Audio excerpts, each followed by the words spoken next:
Namaskar, Jai Shri Krishna. Enlightening, text 20 of chapter 3, Pure Devotional Service, the change in heart of second canto, the cosmic manifestation of Srimad Bhagavatam.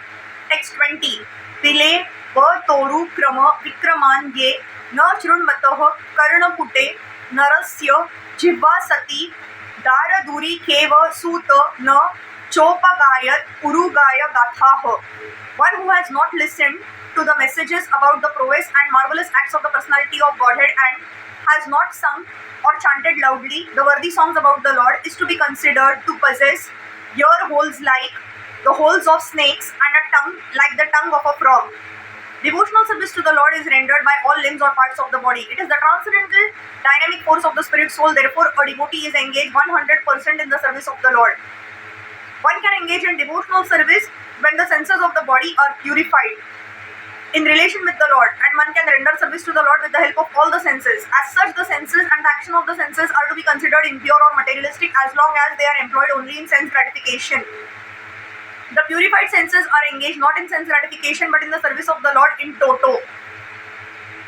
The Lord is the supreme with all senses, and the servitor who is part and parcel of the Lord also has the same senses. Service to the Lord is the completely purified use of the senses as described in the Bhagavad Gita. The Lord imparted instructions with full senses and Arjuna received them with full senses, and thus there was a perfect exchange of sensible and logical understanding between the master and the disciple.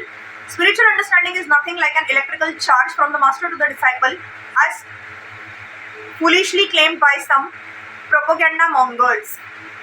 Everything is full of sense and logic, and the exchange of views between the master and disciple is possible only when the reception is submissive and real. In the Chaitanya Charitamrita, it is said that one should receive the teaching of Lord Chaitanya with intellect and full senses so that one can logically understand the great mission. In the impure state of a living being, the various senses are fully engaged in mundane affairs. If the ear is not engaged in the service of the Lord by hearing about Him from Bhagavad Gita or Srimad Bhagavatam, certainly the holes of the ear will be filled with some rubbish.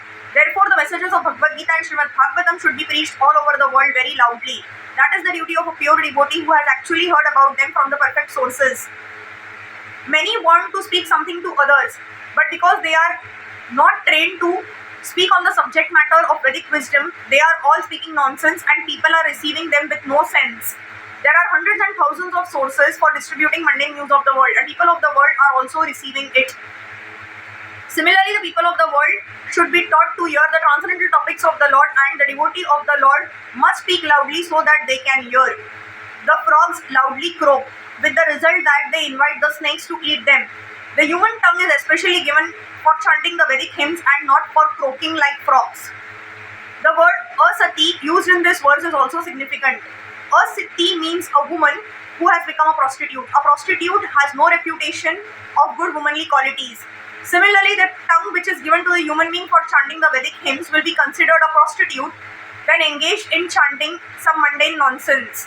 Hare Krishna.